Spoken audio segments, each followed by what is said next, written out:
I've recruited a little bit over 10,000 people into the insurance space using Facebook recruiting ads. I've helped a lot of clients scale to #1 recruiters in their IMOs consistently in different IMOs. And I'm gonna just be breaking down some of the key things that I've learned in this video, some of the lessons, and just some of the pain that I experienced with attracting the wrong kind of people over and over and over again. So in this training, what you can expect is just some lessons, some wisdom, and hopefully you can apply immediately as you go on your venture to go and attract more agents that are qualified to your insurance agency. Let's get into it. Some of the issues that I made when I first filmed my ads on Facebook is not understanding messaging. So you got to make sure that your messaging and your scripts are actually talking to the right kind of people. If you have bad messaging, this is really going to attract to you low quality candidates, broke people, paycheck to paycheck, victim mindsets, quitters, sign and dies, excuse makers. And so the problem that I was doing with bad messaging is we were going so hard after targeting pain points with these people, saying things like, hey, like you're paycheck to paycheck in your job, you hate your boss, you don't like what you do, you're X, Y, and Zing, right? And don't get me wrong, that got us a lot of leads, but they weren't the right kind of leads for our agency that stuck around. And so we lost a lot of recruits because of poor messaging. So what you want to do is focus on your scripts. Whatever scripts that you're going to be filming when you go to film your recruiting ads, make sure that you are addressing financially qualified, financially literate people. Make sure you're talking to the kind of person that is hungry, that is ambitious. Typically, people that are happy in their life, they already enjoy what they do. They make a good amount of money. They feel rich internally. They have kids, their bills are paid, they're not stressed out. They just generally are looking for more. They're ambitious. Or maybe they just want a simple thing like, yeah, I already make all this money at my corporate job, but I have the golden handcuffs. I'm never able to see my kids. That's a healthy pain point right there, okay? That person might not have a lot of time to invest, but they might still be able to get served with a policy. They also might realize in your culture that they'll make the time. They'll prioritize your opportunity because they see the vision with your company and they know that if they stick around with you that they can get some results and therefore they won't quit, and they see the blueprint, they see the way out of that golden handcuff career that they're in so they can maybe spend some more times with their kids. Bad messaging is #1. #2 is not having an established presence. For those of you newbies watching this, if you're new to the insurance space or maybe you don't have a good social media presence, to be clear, you just got to dress that thing up. All I talk about here is running direct message ads for recruiting. We also have other funnels like call funnels that we do where they go straight to like the landing page. But I always like starting off agents off the DM funnel, especially with your guys' daily budgets that you typically possess. It just gets you guys the fastest ROI from what I find. If you're going to run direct message ads, you just want to make sure that your presence on social media is established. What I mean by that is just basic things. Make sure you have a good profile picture. If I were to scroll through your page right now on your social media, make sure that I can understand what you do, who you are, and maybe some type of social proof that you might have. You got to look like a professional. You got to look like an entrepreneur. You got to look like what you're presenting yourself to be. If a stranger were to go on your account and they were to scroll through it, what would they say? What would they think? That's actually a good exercise that if you have a lot of courage, you can go out and do. One time, I'll never forget this, by the way. I was out in San Diego, and this was quite some time ago, but I remember I had this advertising of one of my clients, and I would go up to strangers and I would show the random stranger the video, and I would just stare at their face and just get the reaction, the raw, unelicited reaction that they would have. You'd be so surprised. Some of these people would make a face like this. They'd kind of chuckle, or they'd kind of laugh. And then I'd be like, oh, what are your thoughts on the ad?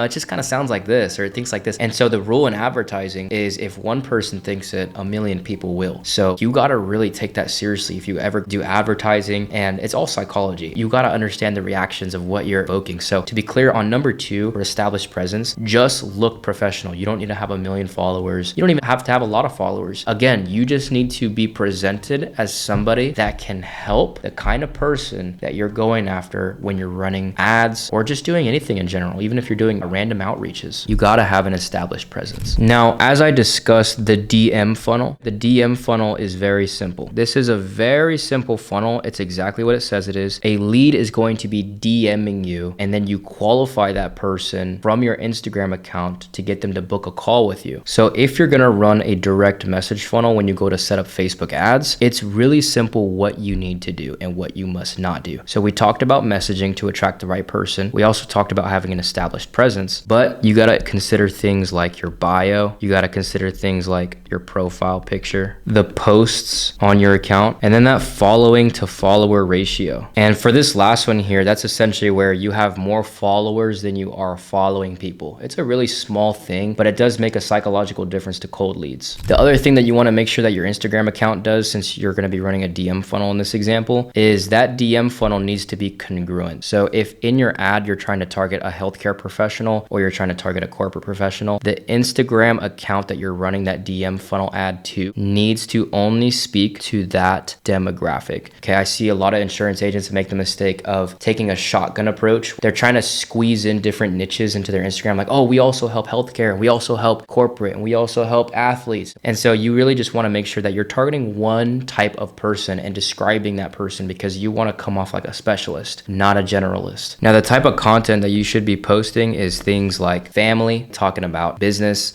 coaching tips, business coaching advice. Even get really clear and just make some simple videos talking about your opportunity, what it entails. You could do like FAQ style videos. And the way you would frame those is like, I get a lot of questions about people asking me, how much is the licensing to get started as a life insurance agent? So you just make a video on that. You start talking about, oh, it costs anywhere from $300 to $500 just to get started, just depending on the price. You'd be very transparent about the pricing. That way, you're giving these leads the opportunity to learn and get warmed up about your opportunity as they go through your Instagram account. That's like the perfect world, is that when your leads DM you, they typically are going to go through your Instagram account and consume all your content. So that's a really cool thing that you can manipulate. You can turn that Instagram account into essentially an information machine and a trust machine to turn a cold lead into this person that just really trusts you and is desiring to get on that recruiting interview with you so you can bring them in and vet them. Now, a really big thing that you guys got to be doing, especially with this kind of a process, you want to qualify the leads before the call. Okay, a lot of agents wait till the call to do the qualifying. That is not what you want to do. So typically the ways that I qualify these leads before I even consider speaking to them and giving them my time and energy is, number one, the conversation inside the DMs. Okay, I typically have like a 6-phrase format of what I'm going to say to that lead. Is very repeatable, and it's going to qualify that lead. It's going to frame that lead on what this opportunity is and what it isn't. And maybe I'm even asking them circumstance-based questions like, hey, like, what kind of job do you work at? If they say something like, oh, I'm unemployed or not currently working, I'm job searching. Nope, not getting on the call with that person. They're probably, unfortunately, don't have a lot of money. And I'm not going to waste my time talking to people that I can't help because they don't have finances. Okay,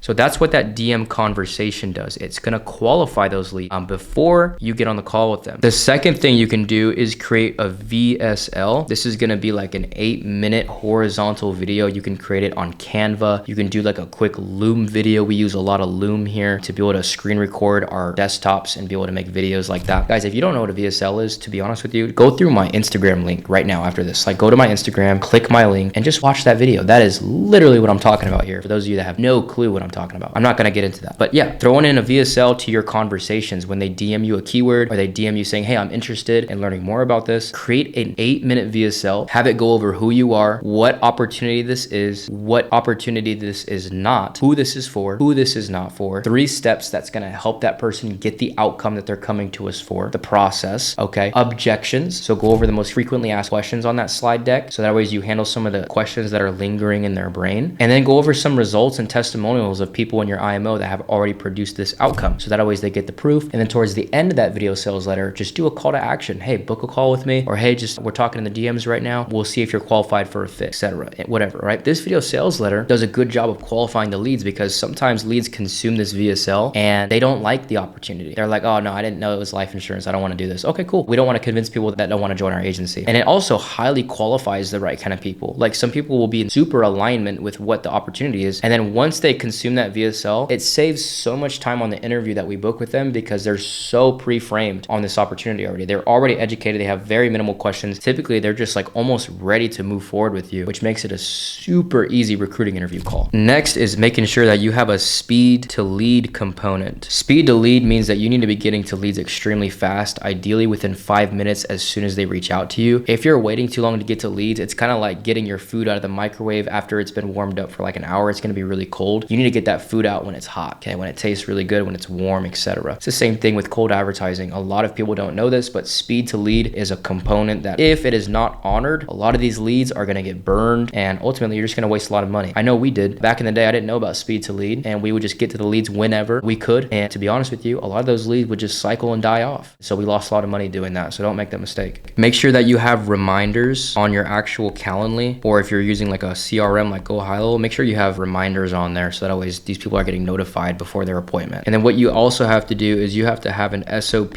for no-shows. What What are you doing for people that no show? I've seen a lot of things in the insurance space where you guys are like, oh, if they don't make it to my appointment, then they're not worth my time. That's a bad philosophy for cold market. I've seen insurance agents lose a lot of money on Facebook ads because they have that philosophy. Because to be clear, if somebody no shows you and it's like, war market or something like that, or it's something like LinkedIn DMs, it's a little different. Your show rates are typically going to be higher in that case. And your uplines are teaching you that kind of philosophy. But in cold advertising, people are busy. They have lives. They have things that are more important than you. They just saw you from a video. They got other things going on in their life. You're not like top priority for them. You know what I mean? So it's like if they no show, what I typically do is we triple dial after 5 minutes of waiting with that person not showing up, triple dial, okay? Because people are on do not disturb. So it comes in as a double dial for them. After that triple dial, I'll leave a voicemail, and then that voicemail, I copy it and then I paste it as an SMS text as well. And then from there, what that typically does is it typically will get a response. If they don't respond, I'll follow up with that person maybe like 1 or 2 more times, give them that final warning, like, hey, this is my last time reaching out to you. Let me know if I should move forward. I just don't want to waste my time. Sometimes that will get a response and they show up on the next call. But if they are just not answering you, that's a bad lead. You just throw that guy out or that girl out and you keep moving on with your day. The next thing is honestly the compounding effect with advertising, with building infrastructure. Now, the compounding effect happens over time, typically within 6 to 12 months of running the system. So, when you're running the system, you are learning how to operate it. You're also becoming a better sales rep. You're also now a business that has so much demand. So the energy of your actual agency changes. You turn into somebody that chases people. Then you turn into somebody that it's like, hey, dude, like, why should I give you my time? It's a whole different thing. And success tends to get higher when you're an agency that operates from demand, okay, and abundance. It's a whole different energy, okay? That compounds. The other thing too is understanding that this is a system. This is like an operation. And now if you guys have ever seen the movie Founder, it's like that movie where it talks about how McDonald's got founded. You guys should watch that. It's a great movie if you're an entrepreneur and you want to learn about systems. I love that movie. I watch it at least once a year. That is essentially what this is. You're building a well-oiled machine. So many of you give up when some of the gears are breaking down or some of the gears aren't turning. You give up way too soon, and so you never get to experience what fluidity looks like in a machine. When this machine is machining, it makes you a lot of money, gets you a lot of recruits. You'll never have to worry about where your next recruit comes from again. So give every video your biggest swing. So when you're filming your ads, you're filming your branding content, maybe you're filming some VSL, maybe you're building your own appointment setting process like we discussed here, your own no-show infrastructure so your team can eventually follow it. It takes time. It doesn't happen overnight. This is infrastructure that you're installing in your agency. Give it time, expect failures. But on the other side of this, maybe at the next 4, 6, 12 months, you have an agency that is always getting new high quality candidates for your business. I don't know about you, but that's one of the most valuable things that a business can have is predictability. Now, when it comes to retention, okay, this is the last part. This is the furthest out conversion. Retention happens from a few different things. If you have a lot of agents that are quitting on you, number one, it's how you run your interviews, okay? You got to be setting the right expectations on these interviews. Do not oversell. Do not fluff up a big dream. Don't do all that. Be realistic with these people and tell them what this is and what this isn't, what is expected out of them. And you're going to lose people like that, but the people you gain by being transparent, you are going to be able to retain them because you laid it so flat on the table for them to where there's like no guesswork. Be a man, be a woman of your word. If you're saying, hey, you can get this kind of result in my agency in this time frame, honor that result. Actually mean that. Okay, don't fluff things up. A lot of you have bad retention because of the framing, which is my next point, is bad framing. You guys are using things like LinkedIn and you guys are just saying these weird things. I got hit up by somebody the other day and they were like, hey, you were in the military at one point, Dylan, and you just seem like somebody that would make a crushing in this insurance business that I'm in. I mean, we're over here doing 30K a month. It's like, imagine I was a normal person. I'm not a normal person, to be clear. I'm an entrepreneur. I've been able to scale this business to multiple 7 figures. That's not very normal. But to be clear on that, a normal person that is not naturally an entrepreneur, they're going to think that's immediately bullshit. They're going to be like, 30K in a month? Like, you know what I mean? Like, you're just framing these people bad. And I get the concept. Like, you're trying to fluff up the opportunity, but that person's going to come in thinking it's going to be easy to make 30K a month. And then when they find out it's really hard, they're going to quit. They're going to give up. And so that's why you got a lot of quitters and unmotivated people. A lot of the times you guys are doing bad framing. And obviously number 3 is on your actual onboarding processes. Okay. The onboarding processes need to be dialed in, especially for cold market, by setting very clear timelines, very clear expectations, and going over what this person can expect. Onboarding is key for retention. If you have dialed in onboarding, ideally you'll be able to keep people happy, keep them sticking around your agency, and actually get some level of a result. Here's what I know for sure. Advertising works, but it has to take some time with you to actually learn how it works. It's not something that you just flip on overnight and starts printing cash for you. A lot of you think it's that, and it's not. If you want us to install this infrastructure inside of your agency, all you have to do is click the link down below, and my team is more than happy to help you build this out for yourself. I encourage you to try to give this a shot yourself. Take some of of the best practices and wisdom that I've shared in this video and go incorporate it into your business. I promise you it's going to save you a lot of energy and a lot of hassle. I'll see you in the next one.